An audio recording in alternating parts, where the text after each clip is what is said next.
अस्सलाम वालेकुम दोस्तों, कैसे हैं? उम्मीद करता हूँ सब दोस्त खैरियत से होंगे।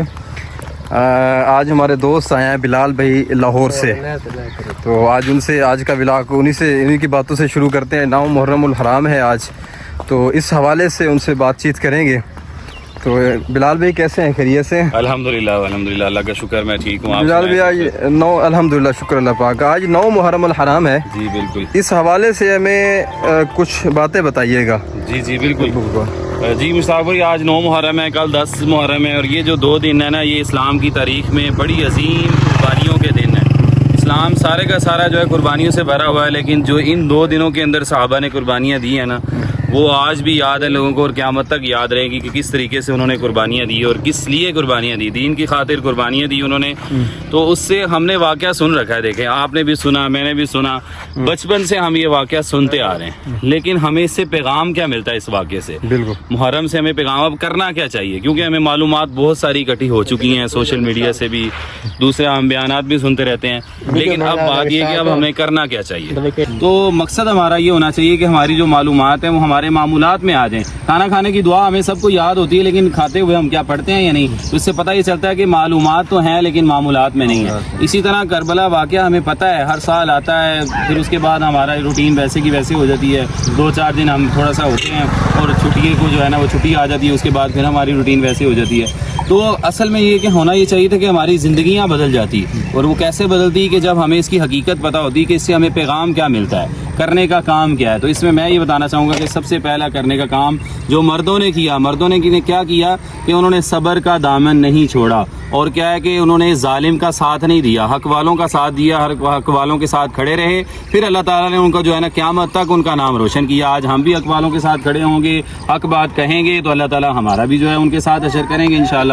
और औरतों ने क्या किया कि औरतों ने जो है वो पर्दे का दामन नहीं छोड़ा। ऐसी हालत में भी जंग की कैफियत थी, सारा कुछ था, लेकिन पर्दे में रही वो औरतें। तो आज की जो औरत है, इसको तो जनाब इसको तो कोई परेशान करने वाला भी नहीं है। यहाँ पे सबको इस्लामी मुल्क में रह रहे हैं, हमें कोई मना तो नहीं करता कि हम जहाँ नमाज ना पढ़ें या हम पर्दा ना करें, कोई पाबंदी ऐसी कोई नहीं है। तो इसमें हमें अमल करना चाहिए। और उसके बाद हमें क्या सबसे बड़ा पैगाम करबला से ये मिलता है कि हम जो है वो नमाज जो है, देखें कि इसको अगर नमाज की कोई छोड़ने की कोई कैफियत या उसको मौखर करने की या कोई भी गुंजाइश होती, तो जंग के अंदर गुंजाइश है कि नमाज को मौखर किया जा सकता है। लेकिन उन्होंने ये हमें बता दिया कि नेज़ों के साए के नीचे भी नमाजों की अदायगी करनी है, क्योंकि अल्लाह रब्बुल इज़्ज़त ने हमें भेजा ही इसलिए अपनी इबादत के लिए। वमा खलक़तुल जिन्ना वल इंसा इल्ला लियअबुदून ऐ इल्ला लियारिफून, के अल्लाह ताला कहते हैं कि जिन्नों और इंसानों, मैंने तुम्हें अपनी इबादत और अपनी पहचान के लिए पैदा किया है। और फिर क्या तुम ये समझते हो कि तुम ऐसे ही बेमकसद भेज दिए कि वाफ़ा हसिबतुम अन्नमा खलक़नाकुम अबसन व अन्नकुम इलैना ला तुरजाऊन?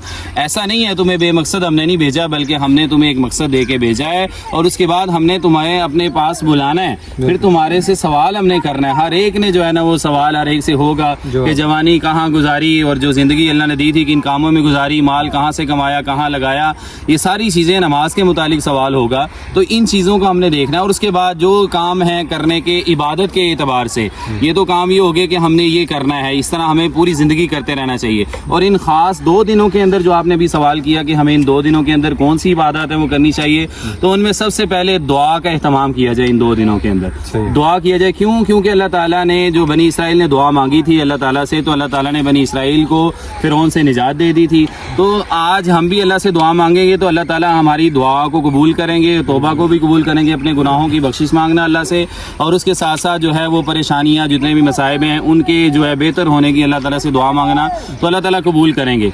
दूसरा काम जो करने का है वो ये कि रोज़ा रखना, क्योंकि आप सल्लल्लाहु अलैहि वसल्लम ने फरमाया कि जो है रोज़ा रखा जाए 10 मुहर्रम उल हराम का, और इसके साथ साथ एक दिन या 11 का मिला लिया जाए या 9 का मिला लिया जाए। क्यों मिला लिया जाए? क्योंकि यहूदी भी इस दिन का रोज़ा पहले से रखते थे।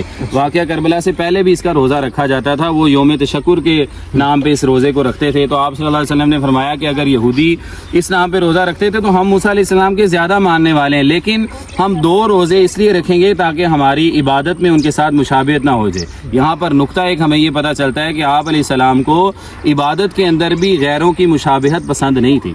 तो अगर کوئی کسی اپنے ہم دوسرے معاملات میں دنیاوی معاملات میں غیروں کی مشابہت کریں، لباس میں یا کھانے پینے میں یا دوسرے معاملات میں کریں تو وہ کیسے اللہ کے نبی کو پسند ہوگی؟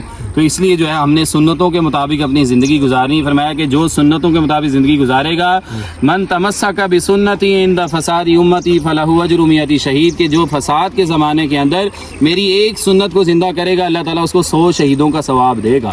تو اس لیے ہم نے اپنی ساری زندگی سنتوں کے مطابق. تیسرا کام کرنے کا، کہ تیسرا کام آج کے دن ہم نے کیا کرنا ہے کہ ہم نے جناب اپنے گھر کے، آپ صلی اللہ علیہ وسلم نے فرمایا کہ جو آج کے دن یعنی محرم 10 محرم الحرام کے دن اپنے گھر کا جو ہے دسترخوان وسیع کر لے. وسیع سے مراد کیا ہے؟ کہ وسیع سے مراد یہ نہیں ہے کہ بڑی بڑی دیگیں چڑھا دے تو پھر وسیع ہوگا، نہیں بھائی. اگر وہ دال پکا رہا ہے تو آج تھوڑی سی زیادہ پکا لے، اگر وہ کچھ بھی پکا رہا ہے تھوڑا سا اس کی مقدار بڑھا دے یا اس کو اچھا کر دے، یہ وسیع ہو جائے گا دسترخوان. تو اس کی برکت سے آپ صلی اللہ علیہ وسلم نے فرمایا کہ اس کی برکت سے اللہ تعالیٰ پورا سال اس کی روزی میں برکت دیں گے اور اس کے گھر کے اندر بھی برکتیں اور خوشحالی آئے گی. تو یہ 3 کام، دعا کرنا، روزہ رکھنا آج کا، اور اس کے ساتھ ساتھ جو ہے ہم نے اپنے گھر کا دسترخوان وسیع کرنا ہے.